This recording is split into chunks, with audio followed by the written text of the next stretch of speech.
नमस्कार सबैजनालाई। आज म फेरि अर्को भिडियो लिएर यहाँहरु सामु आएको छु। आजको भिडियोमा मैले लोक सेवा आयोगको कम्प्युटर अपरेटर मा सोधिएका प्रश्नहरु र तिनको उत्तरहरु लिएर आएको छु। लोक सेवा आयोगको तयारी गर्दा हामी कति चीजहरु रटेर याद गर्ने गर्छौं, कति कुराहरु हामीले नबुझिकन रटेर मात्र याद गरेका हुन्छौं, जसको कारणले गर्दा केही समयमा हामी त्यो कुराहरु बिर्सिन जान्छौं। त्यसैले मैले लोक सेवा आयोगले 2075 साल 2 महिना 8 गते लिएको कम्प्युटर अपरेटरको प्रश्नहरु मध्येबाट 10 वटा प्रश्न तिनको उत्तर सहित तपाईलाई प्र्याक्टिकल रूपमा गरेर देखाउने गरी आज लिएर आएको छु। आशा छ यो भिडियो हजुरहरुको लागि उपयोगी हुनेछ र यस्तै अन्य भिडियोहरु यहाँहरु हेर्न चाहनुहुन्छ भने कृपया कमेन्ट गरिदिनु होला। हामी थप भिडियोहरु बनाउने प्रयास गर्नेछौं। अब लागौं प्रश्नतर्फ। मैले यहाँ प्रश्नहरु टाइप गरेर राखेको छु। म यो प्रश्नहरुलाई यसको उत्तर कसरी भयो भन्ने प्र्याक्टिकल रूपमा गरेर देखाएर तपाईहरुलाई बताउने छु, ताकि प्र्याक्टिकली हेरेपछि भोलिको दिनमा तपाईहरुलाई यी प्रश्नको उत्तरहरु सम्झिन सजिलो होस्। अब लागौं प्रश्नतर्फ। सुरुमा रहेको छ, What is the maximum number of lines you can set for a drop cap? यो प्रश्नले के भन्छ भन्दा हामीले कतिवटा लाइन सम्मको चाहिँ ड्रप क्याप सेट गर्न सक्छौं अरे। सबैभन्दा पहिला त हामीले ड्रप क्याप भनेको के हो बुझ्नु पर्यो। हामीले हेरेको होलौं इंग्लिश पत्रिकातिर अथवा इंग्लिशको बुकतिर सुरुको लेटर जहिले पनि 3-4 वटा लाइनलाई कभर गर्ने गरी ठूलो लेखिएको हुन्छ, त्यसलाई चाहिँ हामी ड्रप क्याप भन्छौं। यो कहाँबाट गर्न सकिन्छ भन्ने कुरा हामी अर्को डकुमेन्टमा हेर्छौं। जस्तै यो सुरुको ओ लाई हामीले ड्रप क्याप बनाउनु पर्यो भने हामीले के गर्न सक्छौं त भन्दा इन्सर्टमा जाने, इन्सर्टमा गएपछि यहाँ देख्न सक्नुहुन्छ ड्रप क्याप भन्ने। यो ड्रप क्यापमा गएर क्लिक गर्नुस् र ड्रपमा क्लिक गर्दिनुस्। यहाँ हेर्नु त यो ठूलो भयो। अब हामीलाई क्वेशनले के सोधेको छ, एकपल्ट क्वेशन हेरौं। What is the maximum number of lines you can set for a drop cap? Drop cap को लागि चाहिँ म्याक्सिमम कतिवटा लाइन सेट गर्न सकिन्छ भनेको छ। हामीसँग अप्सन्स रहेको छ 3, 10, 15 र 20। अब हेरौं यसको राइट एन्सर के हो त। यहाँ जाउँ, त्यसपछि हामीले कहाँबाट ड्रप क्याप लगायौं, यहाँ ड्रप क्यापमा जाउँ, त्यसपछि यहाँ ड्रप क्याप अप्सन्स भन्ने ठाउँ छ, यहाँ क्लिक गर्नुस्। यहाँ क्लिक गरेपछि यहाँ हेर्नुस् त लाइन्स टु ड्रप भन्ने छ। अघि हामीलाई के सोधेको थियो, म्याक्सिमम कतिवटा लाइन सम्म ड्रप क्याप लाग्छ भनेको थियो। यहाँ अहिले डिफल्ट 3 छ। अब हामी यसलाई बढाउँदै जाउँ, हेर्दै जाउँ कतिवटा म्याक्सिमममा गएर यो रोकिन्छ। यहाँ हेर्नुस् 10 पुग्यो। 10 पुगेपछि यो माथि सर्न छोड्यो, मतलब हामीले जम्मा अब यसलाई ओके गर्दियौं भने 10 वटा लाइनमा ड्रप क्याप लाग्छ। यसरी म्याक्सिमम 10 वटा लाइन सम्म मात्र ड्रप क्याप लाउन सक्ने रहेछौं। त्यसैले अब यसको एन्सर कति भयो त 10 भयो। मैले यो एन्सरलाई हाइलाइट गर्दिन्छु। यसको एन्सर चाहिँ 10 रहेछ।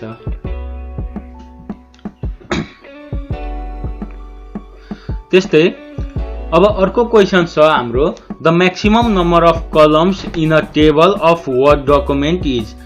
भन्नुको मतलब हाम्रो माइक्रोसफ्ट अफिस वर्ड डकुमेन्टमा टेबलमा म्याक्सिमम कतिवटा नम्बरसम्म कलम्स आउँछ त।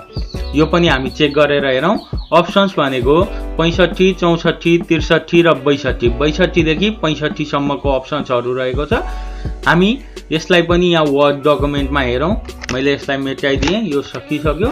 के भनेको छ त भन्दा टेबलमा वर्ड डकुमेन्ट भनेको यही हो। हामीले वर्ड डकुमेन्ट खोलेका छौं। वर्ड डकुमेन्टमा टेबलमा म्याक्सिमम कतिवटा कलम्स आउँछ भनेको छ। अब हामीले टेबल इन्सर्ट गर्न यहाँ टेबलमा क्लिक गरौँ, त्यसपछि इन्सर्ट टेबलमा क्लिक गरौँ। अब हामीसँग अप्सन्स कतिवटा छ 62 63 64 65 छ। यहाँ हामी देख्न सक्छौं नम्बर्स अफ कलम्स। अब हामीले यसलाई पनि बढाउँदै जाने हो। यो बढ्दै लास्ट स्टेज जतिमा पुगेर रोकिन्छ त्यति नै हाम्रो के हो त म्याक्सिमम नम्बर हो। त्यतिवटा कलम्स चाहिँ हामीले वर्ड डकुमेन्टमा राख्न सक्छौं। अहिले हामीलाई एक्ज्याक्ट एन्सर थाहा नभएको खण्डमा हामीले यसलाई यसरी बढाउँदै चेक गर्न सक्छौं। हेर्नुस्, तपाईहरु देख्न सक्नुहुन्छ यहाँ 63 मा पुगेपछि यो रोकिएको छ। अर्थात् हामीले यसलाई म्यानुअली 64 हाल्यौं भने पनि यसले लिदैन। 64 हालेर ओके गर्नुस्, यहाँ मेसेज देखाइदिन्छ the number must be between 1 and 63। यसको मतलब हामीले वर्ड डकुमेन्टमा टेबलमा म्याक्सिमम कतिवटा कलम राख्न सक्ने रहेछौं त 63 वटा कलम्स राख्न सक्ने रहेछौं।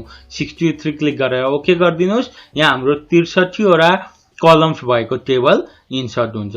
हामीले 64 राख्न खोज्यौं भने के हुने रहेछ त यसले मान्दैन। जस्तै फेरि हेरौं, इन्सर्ट टेबलमा जाउँ र नम्बर अफ कलम्समा 64 या 65 63 भन्दा ठूलो जुनसुकै नम्बर राखेर ओके गर्नुभयो भने यसले लिन मान्दैन। मिनिमम 1 हुनु पर्यो र म्याक्सिमम 63 हुनु पर्यो। अब हामी फेरि यता प्रश्नतिर लागौं। हाम्रो एन्सर के रहेछ त सी 63।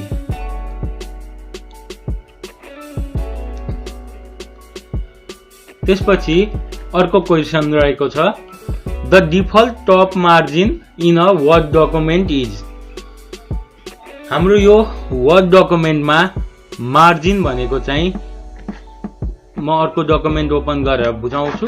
जस्तै अहिले हाम्रो माउसको कर्सर यहाँनिर रहेको छ। यो भन्दा यता पनि लेख्न सक्दैनौं हामी, यो भन्दा माथि पनि लेख्न सक्दैनौं।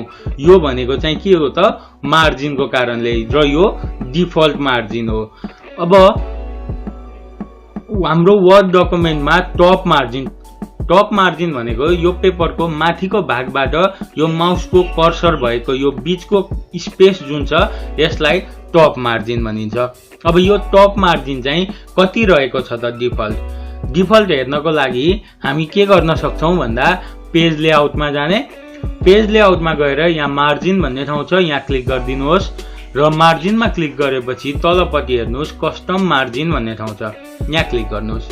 यहाँ क्लिक गरेपछि हामी देख्न सक्छौं हामीलाई कुन मार्जिन सोधेको छ क्वेशनले, टप मार्जिन। टपमा कति इन्च रहेको छ 1 इन्च रहेको छ। अब हामी एकपल्ट यता क्वेशनतिर जाउँ। हाम्रो क्वेशनमा के भनेको छ त अप्सन्स के छ त 2.58 cm, 2.54 cm, 3.18 cm र 2.60 cm। अब उता त इन्चमा दिएको छ। अब हामीले यो 1 इन्चलाई के गर्नुपर्छ त सेन्टिमिटरमा कन्भर्ट गर्नु पर्यो। सेन्टिमिटरमा कन्भर्ट गर्दा कति हुन्छ भन्दा 2.54 cm हुन्छ। हाम्रो एन्सर भनेको बी 2.54 cm रहेको छ। 2.54 cm भनेको 1 इन्च हुन्छ। हामी यहाँ हेर्न सक्छौं मार्जिनमा गएर कस्टम मार्जिनमा हाम्रो मार्जिन टपको कति रहेको छ 1 इन्च रहेको छ। यो भनेको डिफल्ट मार्जिन हो। यहाँ के सोधेको छ त भन्दा डिफल्ट टप मार्जिन भनेको छ। डिफल्ट टप मार्जिन भनेको 1 इन्च। 1 इन्च यहाँ हामीसँग अप्सन्समा छैन, सेन्टिमिटरमा सबै अप्सन्स दिएको छ। त्यसैले 1 इन्चलाई सेन्टिमिटरमा कन्भर्ट गर्दा 2.54 सेन्टिमिटर हुने भएकाले हाम्रो एन्सर 2.54 सेन्टिमिटर हुन गयो। अब अर्को प्रश्न हेरौं 4 नम्बरको। 4 नम्बरको प्रश्नमा command for creating hyperlink in word processor is भनेर सोधेको छ। यो भनेको चाहिँ हामीले हाइपरलिंक सर्टकट युज गरेर, कीबोर्ड सर्टकट युज गरेर के प्रेस गर्दा चाहिँ हाइपरलिंक आउँछ भनेको। यसको सही एन्सर रहेको छ कन्ट्रोल प्लस के। कन्ट्रोल प्लस के भनेको चाहिँ हाइपरलिंकको सर्टकट हो। यसलाई हामी यहाँ हेर्ने छौं। कन्ट्रोल प्लस के प्रेस गर्नुस्, यहाँ इन्सर्ट हाइपरलिंक भनेर आउँछ है। त्यस्तै अर्को 5औं प्रश्न रहेको छ द क्लिपबोर्ड इज। क्लिपबोर्ड भनेको चाहिँ के हो भन्ने कुरा हो। जस्तै यहाँनिर माथिपट्टि हेरौं हामी, यहाँ क्लिपबोर्ड लेखेको देख्न सक्छौं है। अब अप्सन्समा के छ त भन्दा use to temporarily store items that has been cut or copied. हामीले कट अथवा कपी गरेको आइटमलाई टेम्पोररी रूपमा स्टोर गर्ने। अर्को रहेको छ क्याच मेमोरी, अर्को features that store user information र अर्को feature that saves file temporary. अब हाम्रो सही एन्सर चाहिँ रहेको छ ए को use to temporarily store items that has been cut or copied. अब कसरी भन्दा हामी अर्को डकुमेन्टमा हेरौं। जस्तै मैले केही चीज यहाँ टाइप गरे, अहिले म टाइप गरेको कन्टेन्ट निकाल्छु। जस्तै मैले यति टेक्स्टलाई सेलेक्ट गरे र राइट क्लिक गरेर कट गरे। अब क्लिपबोर्ड भनेको चाहिँ के हो भनेको छ, क्लिपबोर्ड भनेको यहाँ देख्न सक्छौं हामी। यहाँ क्लिक गरौं, यहाँ क्लिक गर्दाखेरि हामीले यहाँ देख्न सक्यौं हामीले अघि कट गरेको चीज यहाँ बसिरहेको छ। जस्तै मैले यसलाई अब सेलेक्ट गरे र राइट क्लिक गरेर कपी गरे, त्यो चीज पनि कहाँ आएर बस्छ त, यहाँ आएर बस्छ। यसरी क्लिपबोर्ड भनेको चाहिँ हामीले कट अथवा कपी गरेको कन्टेन्ट आएर बस्ने ठाउँ हो। त्यसैले हाम्रो एन्सर भनेको के भयो त, use to temporarily store items that has been cut or copied. किन टेम्पोररीली भन्यो भन्दा यो टेम्पोररी मात्र बस्छ। हामीले जब वर्ड क्लोज गर्छौं अथवा जब हाम्रो कम्प्युटर रिस्टार्ट हुन्छ तब यो क्लिपबोर्डमा बस्दैन। त्यस्तै अर्को 6 नम्बरको प्रश्न रहेको छ, which of the following is not available in font spacing, normal, wide, expanded र कन्डेन्स्ड। यी मध्ये कुन चाहिँ फन्ट स्पेसिङमा हुँदैनन् भनेको छ। अब यसका लागि फेरि हामी अर्को डकुमेन्टमा हेरौं। फन्ट स्पेसिङ भनेको हामी कहाँ भेट्न सक्छौं त भन्दा यहाँ फन्ट भन्ने अप्सन्स छ। यो फन्ट भन्ने अप्सन्समा यहाँनिर हेर्नुस् एउटा एरो जस्तो छ, यहाँ क्लिक गर्नुभयो भने फन्ट खुल्छ। यो फन्टमा यहाँ हामी हेर्न सक्छौं क्यारेक्टर स्पेसिङ भन्ने छ, यहाँ क्लिक गर्नुस्, यहाँ हामी स्पेसिङ भन्ने देख्न सक्छौं। यो स्पेसिङमा यहाँ क्लिक गर्नुभयो भने के अप्सन्स छ देख्न सक्छौं। सुरुमा नर्मल छ, सेकेन्डमा एक्सपान्डेड र थर्डमा कन्डेन्स्ड। अब हामी प्रश्नतर्फ जाउँ।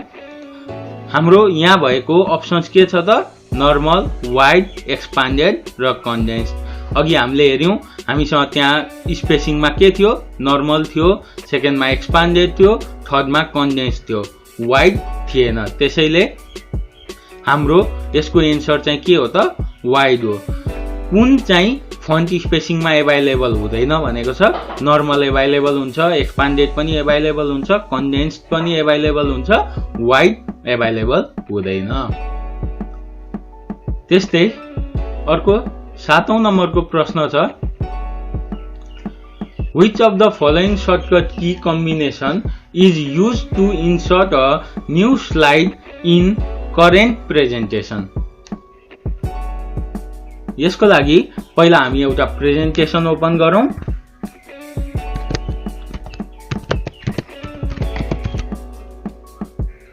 हामी देख्न सक्छौं एउटा प्रेजेन्टेसन खुलेको छ, पावर पोइन्ट प्रेजेन्टेसन। अब हाम्रो क्वेशनले के भनेको छ त एकपल्ट फेरि हेरौँ। Which of the following shortcut key combination is use to insert a new slide in current presentation. जस्तै अहिले हाम्रो यो करेन्ट प्रेजेन्टेसन भयो, यसमा नयाँ स्लाइड, यो एउटा हाम्रो के हो त, फर्स्ट स्लाइड हो। यसमा अर्को एउटा स्लाइड एड गर्नु पर्यो भने जस्तै मैले यहाँ TITLE टाइटल लेखेँ र यसलाई सब टाइटल लेख्छु। यो चाहिँ के भयो त भन्दा हाम्रो फर्स्ट स्लाइड भयो। अब हामीले अर्को स्लाइड एड गर्नु पर्यो यही प्रेजेन्टेसनमा भने चाहिँ कुन सर्टकट कीले एड गर्न सक्छौं भनेको छ। हामीसँग अप्सन्स रहेको छ control N, control M, control Y र कन्ट्रोल K। यसको राइट एन्सर रहेको छ कन्ट्रोल M। कसरी, हामी यहाँ हेरौँ, यहाँ हामीले कन्ट्रोलसँग M थिच्यौं भने के हुन्छ त, नयाँ स्लाइड एड हुन्छ त्यही अघिको प्रेजेन्टेसनमा। हामी कन्फ्युज नहौं, वर्डमा चाहिँ नयाँ फाइल इन्सर्ट गर्नु पर्यो भने कन्ट्रोल N गरिन्थ्यो। यसमा पनि कन्ट्रोल N ले नयाँ प्रेजेन्टेसन इन्सर्ट हुन्छ। जस्तै कन्ट्रोल N गरौँ हामी, यो नयाँ बिल्कुलै नयाँ प्रेजेन्टेसन हो। तर हामीलाई क्वेसनले के भनेको छ त भन्दा सेम प्रेजेन्टेसनमा नयाँ स्लाइड थप्न भनेको छ। नयाँ फाइल हैन, नयाँ स्लाइड थप्नु पर्ने भएका कारणले हामीले कन्ट्रोल एम प्रेस गर्नुपर्ने हुन्छ।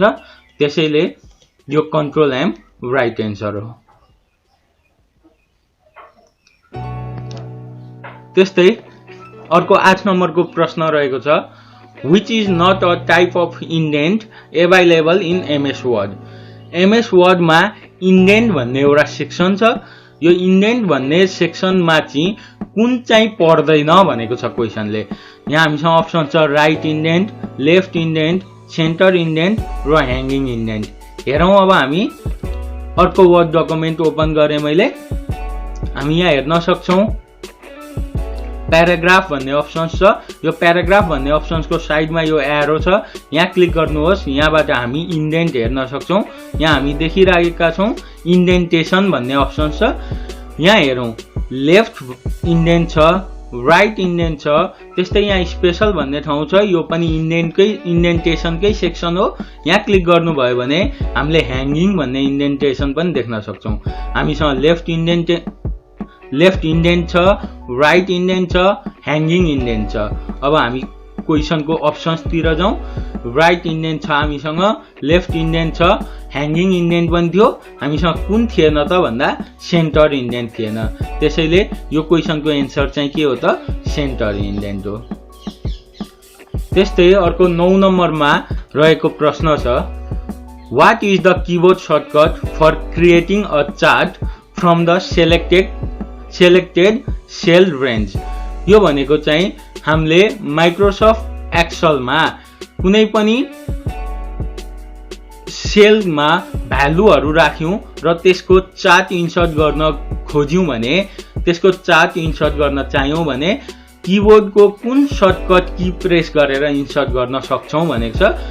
चार्ट बनाउनु अघि हामीलाई एक्सेलमा डाटा चाहिन्छ। जुन डाटाको चार्ट बनाउने हो त्यो डाटा मैले यहाँ एक्सेलमा पहिले नै इन्ट्री गरेर राखेको छु। अब हाम्रो क्वेसनले के भनेको छ त भन्दा यो एक्सेलमा भएको डाटालाई चार्टमा कन्भर्ट गर्न अथवा यो डाटाको चार्ट बनाउन कुन सर्टकट की युज गर्ने भनेको छ। हामीसँग अप्सन्स रहेको छ F4, F6, F8 र F11। यसको राइट एन्सर भनेको चाहिँ F11 रहेको छ। अब यसलाई हामी एक्सेलमा गरेर हेरौँ। पहिला के गर्ने, यो डाटालाई सेलेक्ट गर्ने, त्यसपछि किबोर्डबाट F11 प्रेस गर्नुभयो भने त्यो डाटाको चार्ट बन्छ। हामी देख्न सक्छौँ यहाँ चार्ट बनिसकेको छ। त्यस्तै हाम्रो 10 नम्बरको आजको लागि अन्तिम प्रश्न रहेको छ, to align a text in multiple lines in a cell of Excel which of the following options is used. यो प्रश्नले के भनेको भन्दा हामी एक्सेलमा गएर हेरौँ, यसलाई अझै क्लियरली बुझ्न सक्छौँ। जस्तै मैले यसलाई मेटाइदिएँ। मैले यहाँ केही चीज लेखेँ।